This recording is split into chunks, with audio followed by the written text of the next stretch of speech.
Good day.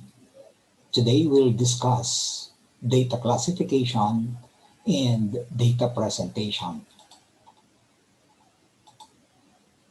And these are the learning objectives for today's session, that at the end you'll be able to identify the different types of data as to classification, scale of measurement, relationship, and then know how to present the data using tables and graphs. Now, data can be classified as either constants or variables. Constants are those that do not change. That's why they are called constants. And they are more often used in physical sciences rather than in biomedical sciences. Examples of constants: speed of the light, number of days in a week. So they are constant. Sex of pregnant mothers consulting in the outpatient department, all of them are female. Therefore, it is constant. Sex of children undergoing circumcision. So all of them are males and they are constants. Sex of patients with prostate cancer, they are also males and they are constants. And we do not collect constants because all of them have the same values, so there is no need to collect them. Variables, on the other hand, are those that change from person to person, from time to time, and from place to place. So example of variables are age in years, sex, opinion on same-sex marriage, race, educational attainment. You will note, class, that they change. Each person has different age, sex. A person can be a male or a female, or opinion on same-sex marriage. They differ from one participant to another. And in biomedical sciences, variables are the data that we are interested in. And we only collect variables as data. Now, data can also be classified as either qualitative or quantitative. Qualitative data are those that we, as the word implies, qualify, or we classify them, or we categorize them. Examples of qualitative data are sex, classified as male or female; civil status, classified as single, married, or widowed; race, Filipino or foreigner; smoking status, smoker, previous smoker, or non-smoker. So these are qualitative data.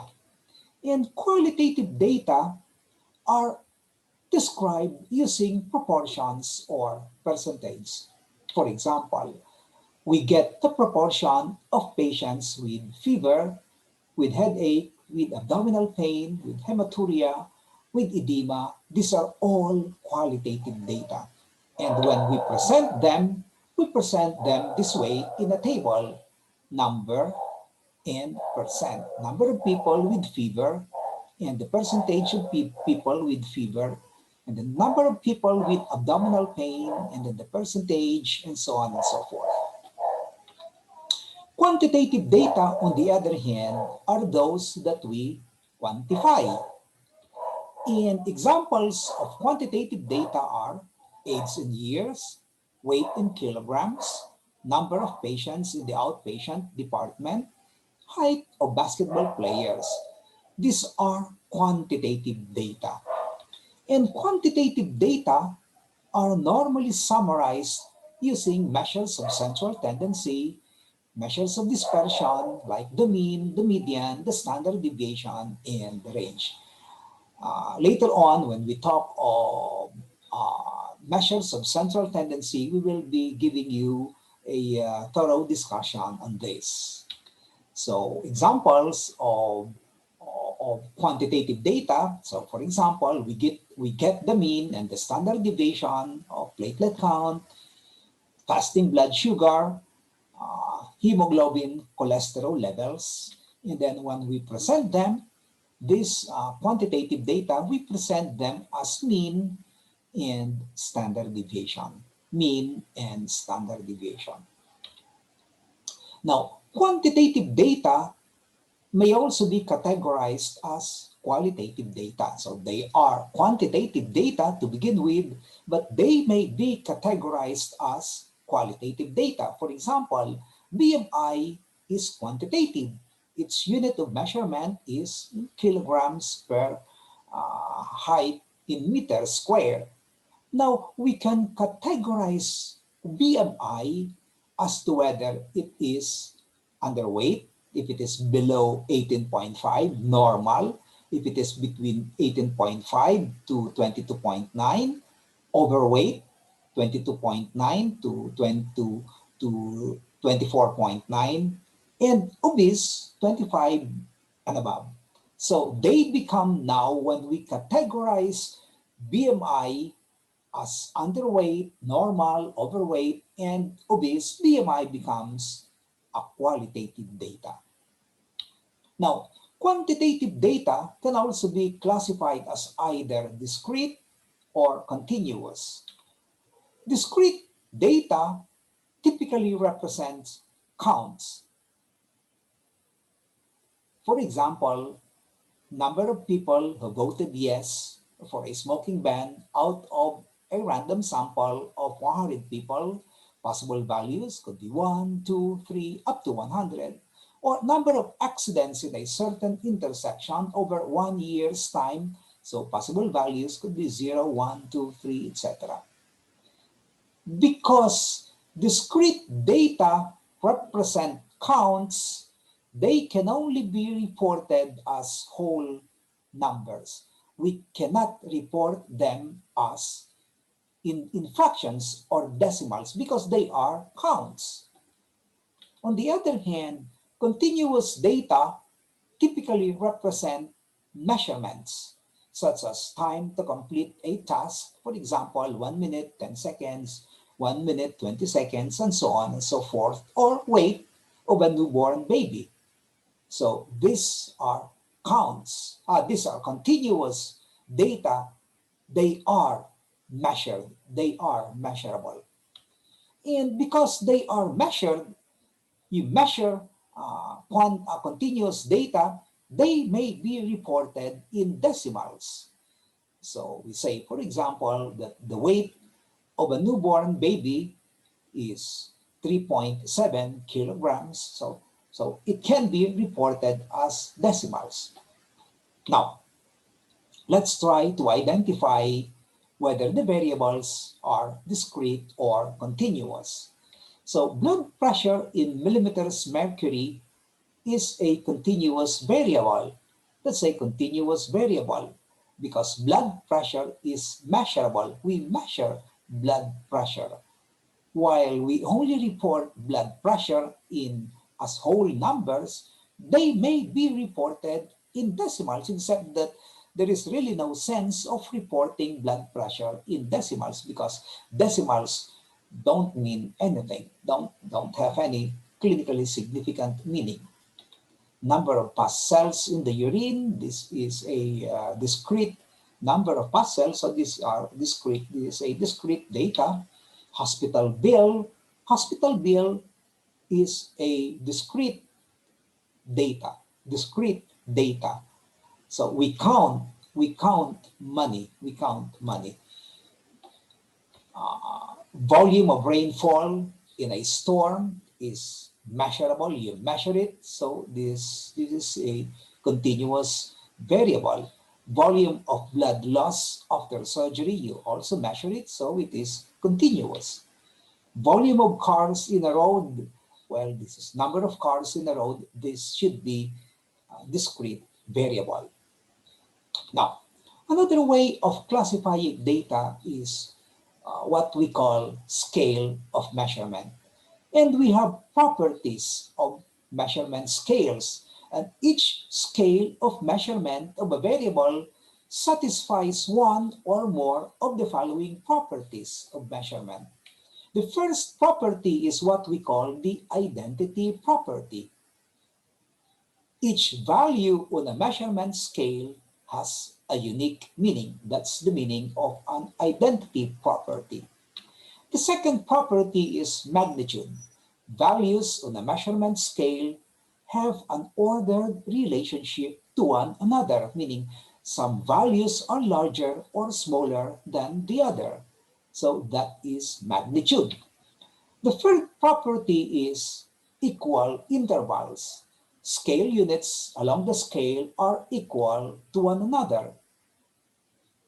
This means, for example, that the difference between 1 and 2 is equal to the difference between 19 and 20. So the interval, there is an equal interval between values. And in a uh, equal interval property, 0 is only used as a reference point, and 0 does not mean absence of something. And the last property is a minimum value of 0. The scale has a true 0 point below which no values exist. And 0 means absence of something. Unlike in an interval scale, 0, there is no true 0 point because 0 is just used as a reference point.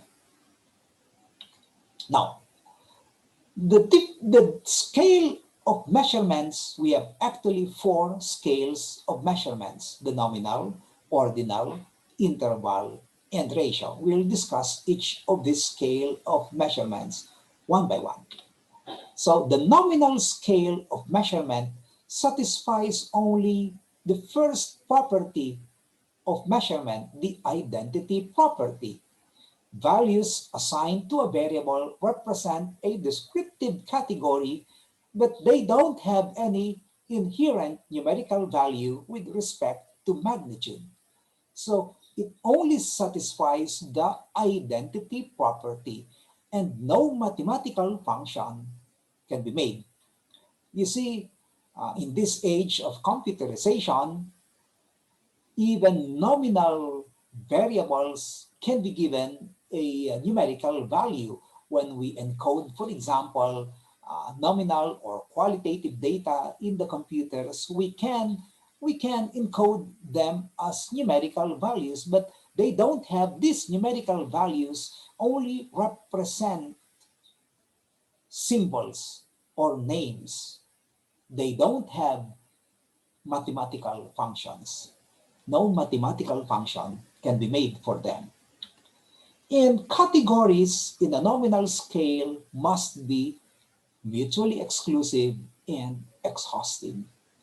Mutually exclusive means when you classify one as one, it cannot be classified as another. So one mutually excludes the other. And exhaustive means all classification should be enumerated, should be identified. Let's give an example. Sex is an example of a nominal scale.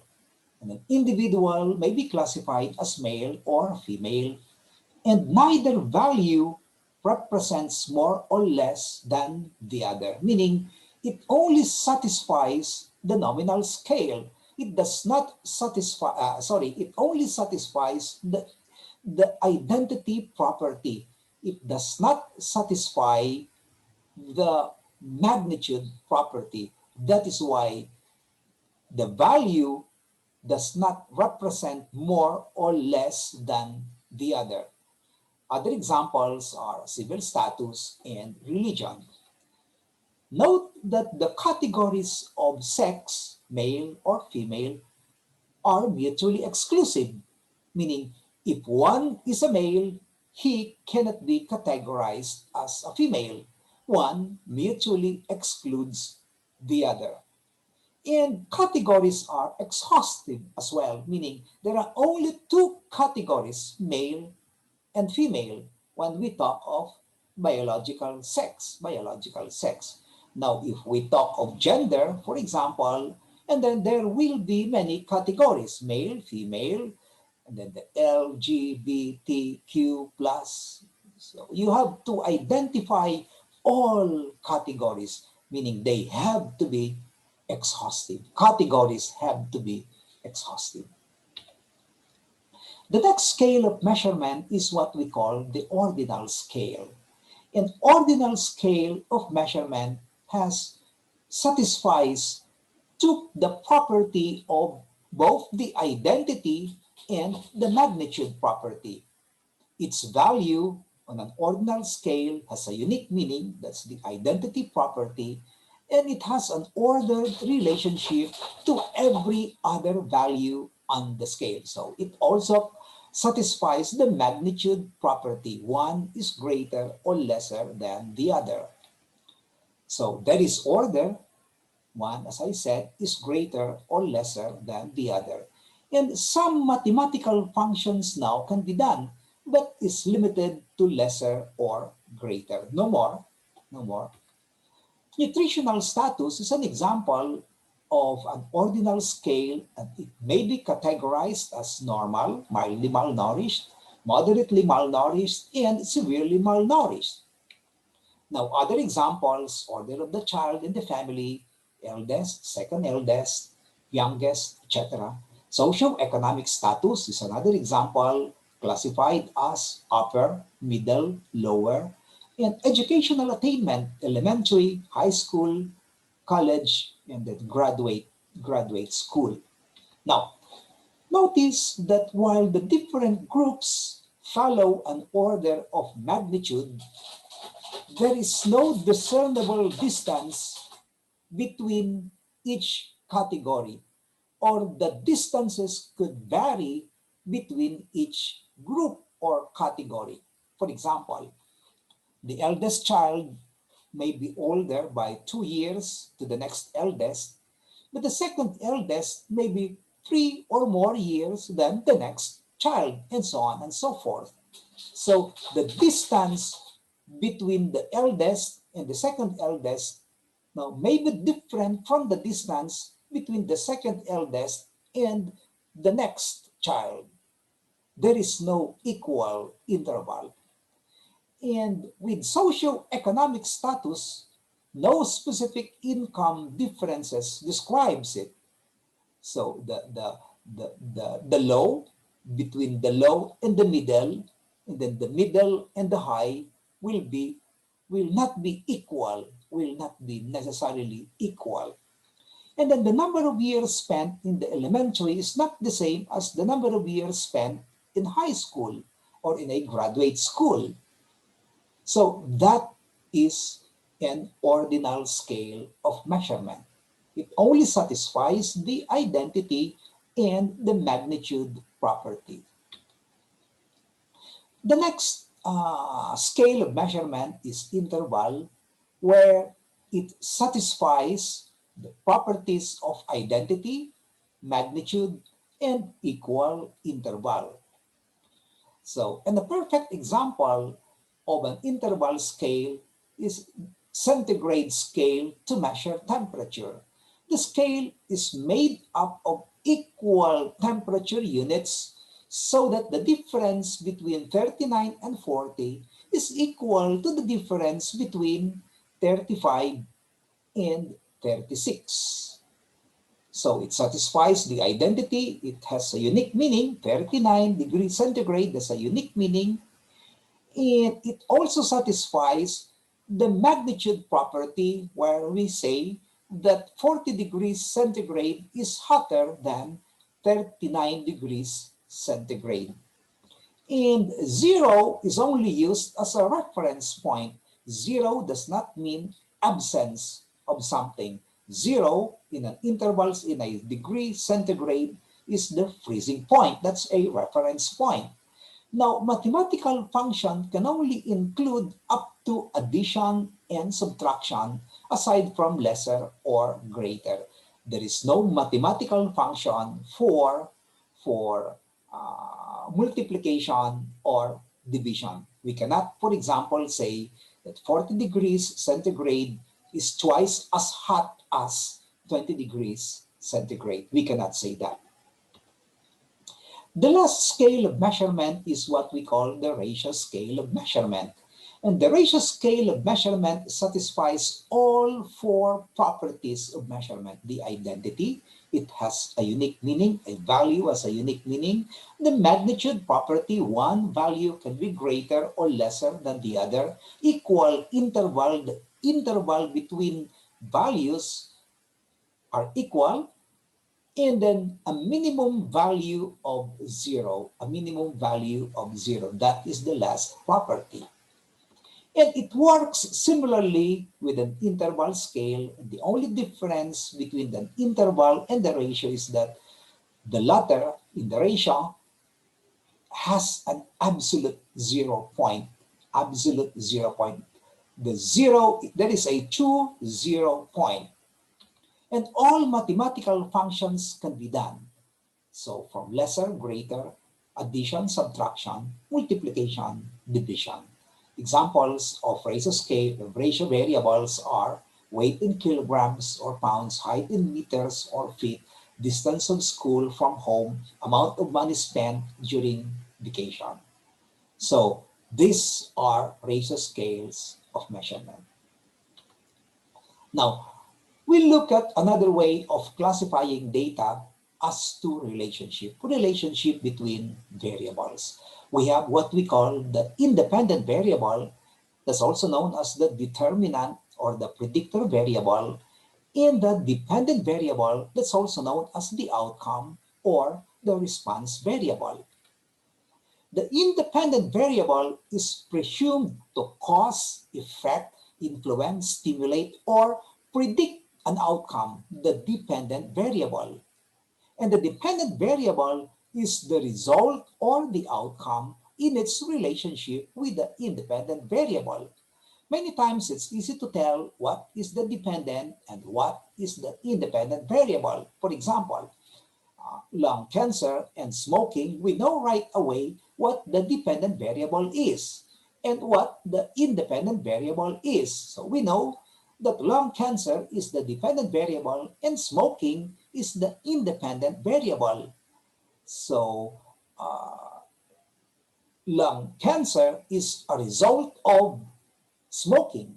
So smoking is the independent and lung cancer is the dependent variable. Its occurrence is dependent on smoking, on the status of an individual, whether the individual is a smoker or a non-smoker.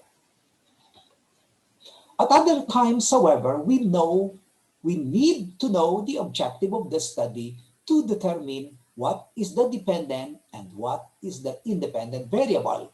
For example, malnutrition and measles. Malnutrition and measles. What do you think is the dependent and what do you think is the independent variable?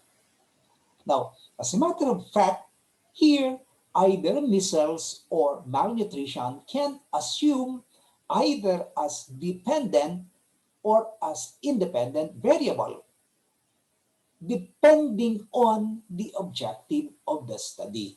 If the objective of the study is determining factors related to severity of measles, then severity of measles is the dependent variable and malnutrition is the independent variable.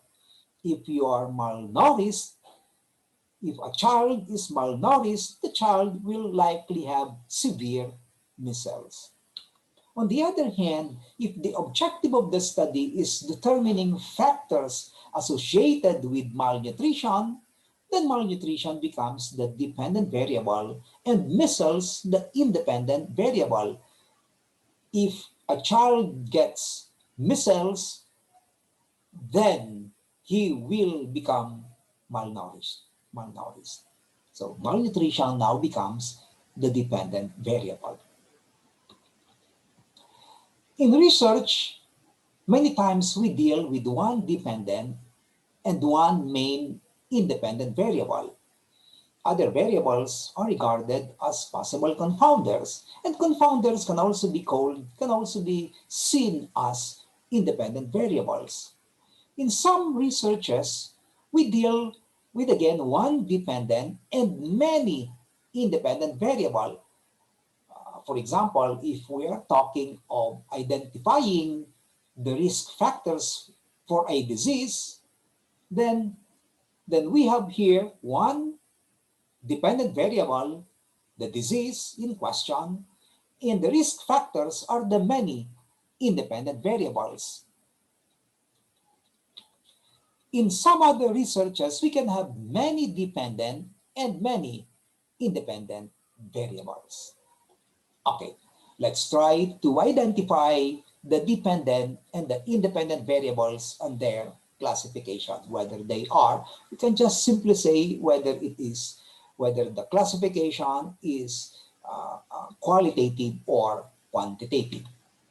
So this is an example of an objective, which if you will note, these are the objectives that I gave in my discussion on objective formulation to compare the severity of asthma in children born by cesarean section compared with those delivered vaginally.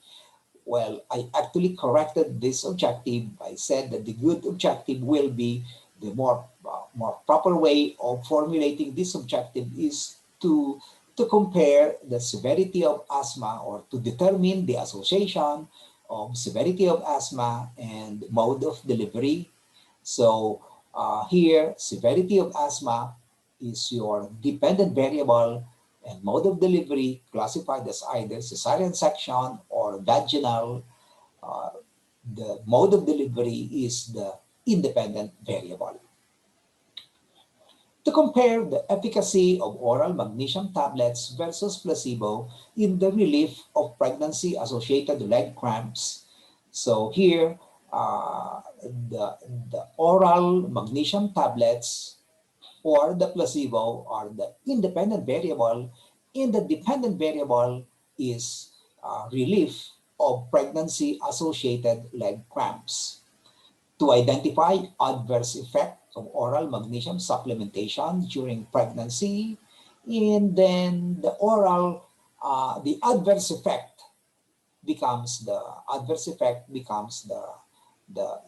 dependent variable, and still magnesium supplementation will be your independent variable. To compare the following parameters between the treatment and the placebo groups. So the treatment and the placebo groups are the independent variable, and all of this, length of hospital stay, duration of fever, respiratory rate, presence of hypoxemia, etc. These are all dependent variables.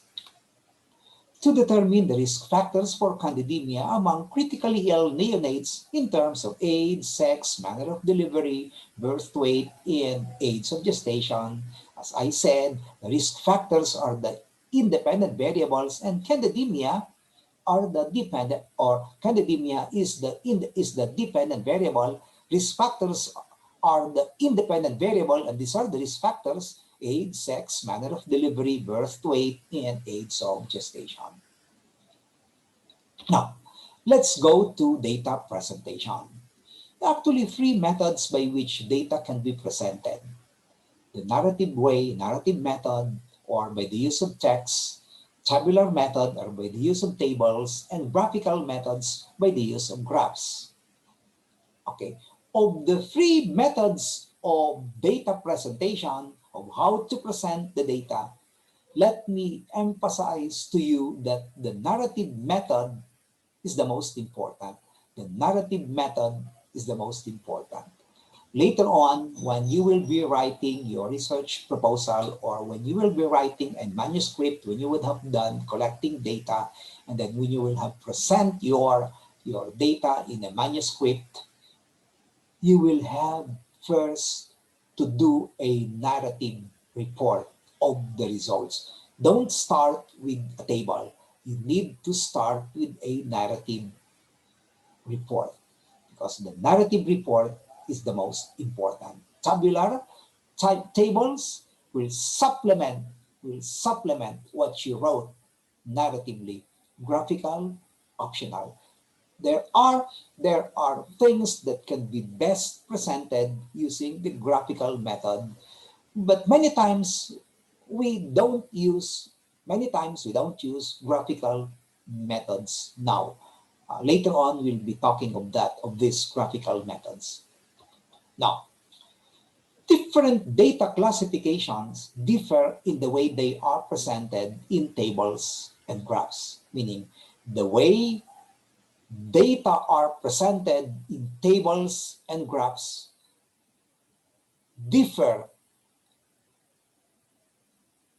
uh, that they differ depending on the data classification. And we will use the different data classification to decide what tables and graphs to use for certain variables. Now, qualitative variables are organized by the use of a simple frequency distribution table. A simple frequency distribution table consists of a number or frequency for each category and a proportion or percentage of that category relative to the total frequency. For example, so this is how you present data, qualitative data in a table: number and percent, number and percent. So, and then number of people with stones in the proximal ureter, in the mid ureter, in the distal ureter, in the uretero-junctional vesicle, and then with renal calculi. So these are qualitative data that are presented as number and percent. Now, many times in organizing data where there are dependent and independent variables, data have to be presented in a cross tabulation, or simply called a crosstab. A cross tabulation or a crosstab is a table that presents the distribution, the frequency and percent of one variable, the dependent variable, across another category, the dependent variable. For example, this is the data looking into the relationship between stone in the proximal ureter and presence or absence of hydronephrosis. Okay, now the choice for the use of row or column percents, you will note a while ago, just to go back, you will note that these are percentages, and we need to know whether we will be using the row or the column percent. And the choice for the use of row or column percent depends on where the independent variable is placed in the table. If the independent variable is on the rows, this will be what you will need to understand: row percents are used. If it is on the columns, the independent variable is on the columns, and then use columns percent. So let's just go back to this table. The independent variable is the proximal ureter, and the dependent is nephrosis, presence or absence of hydronephrosis. And because the independent variable is located on the rows, and then I used row percent, meaning row percent means out of 16 people with stone in the proximal ureter, 11 of them have hydronephrosis, so 11 divided by 16, and that is 68.8. This is what you call the row percent across the row. So, and among those without stone, 265 of them, they don't have stones. 62 of them have hydronephrosis, or 62 divided by 265 is 23.4. So this is what we call row percent. You don't use here the column percent. Column percent means 11 out of 73. That's column percent. You don't use that because the independent variable is located on the rows. If you place the independent variable here in the columns and the dependent on the rows, then you will use columns percent. You see, many students don't use the row percent or the column percent. Rather, they use the percent of the total. Don't do that. Don't do that. So they say, for example, 11 divided by the grand total, 281. 5 divided by the grand total, 281. You don't do that. You don't do that. Either you use the column percent or the row percent, depending on where the independent variable is located in the table. Now, for interval or ratio scale, these are actually quantitative data. Interval and ratio scale are quantitative data. They normally are organized by reporting the mean, the standard deviation, the median, the maximum, and the minimum, that's the range.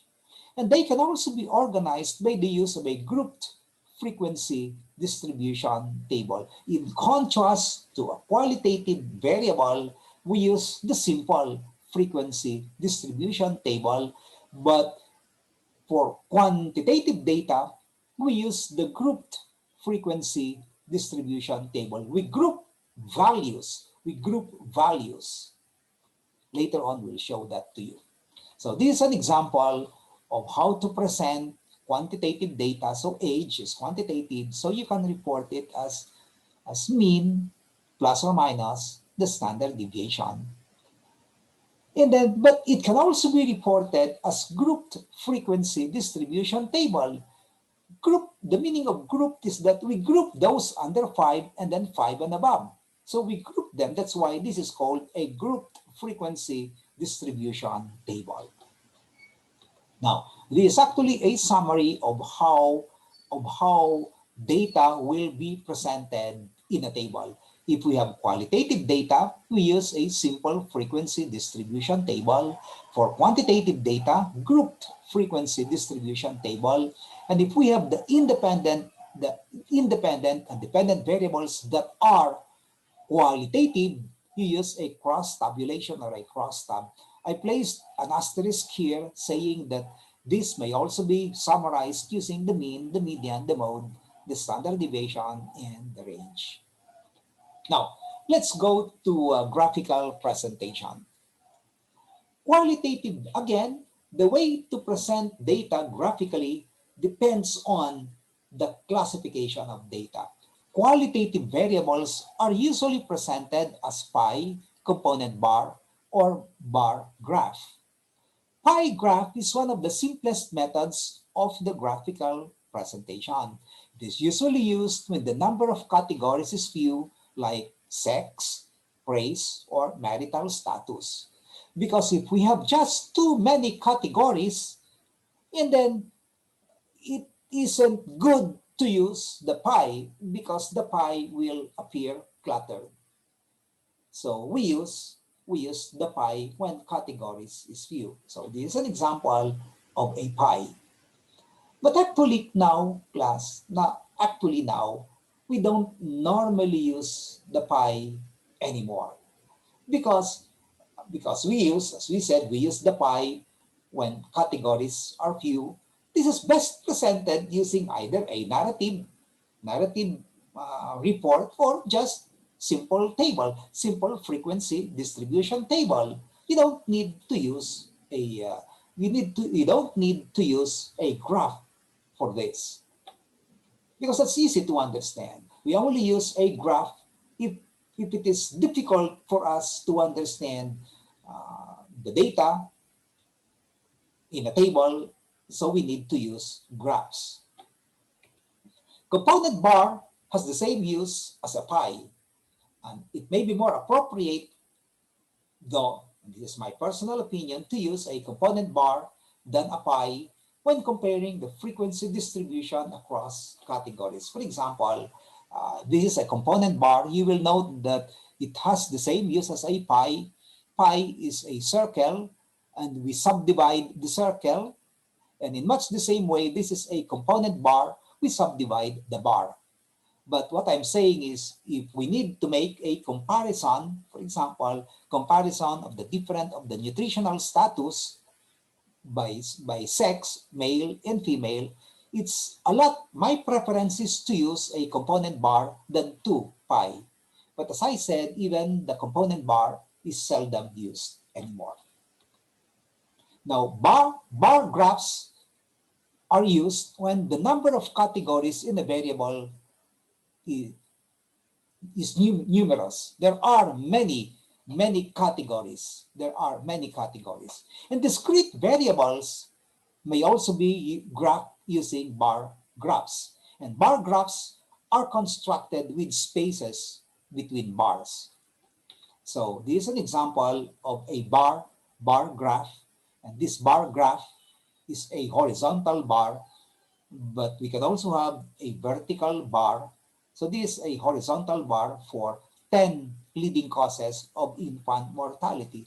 Imagine if you use a pi or a component bar for 10 leading causes of infant mortality. That's just too many. The pi will appear cluttered.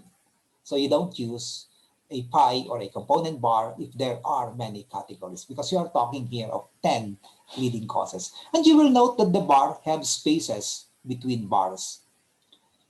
Well, except that this one, there is no space because this is just actually a comparison with the 5-year average and the 1986 of the 5-year average of the leading causes of infant mortality. Now, quantitative variables are also presented using histogram or a frequency polygon. Unlike bar graphs, histograms are designed with no spaces between bars. When midpoints in a histogram are connected by a straight line and drop to the baseline at both ends, a frequency polygon is made. So this is an example of a frequency polygon, of a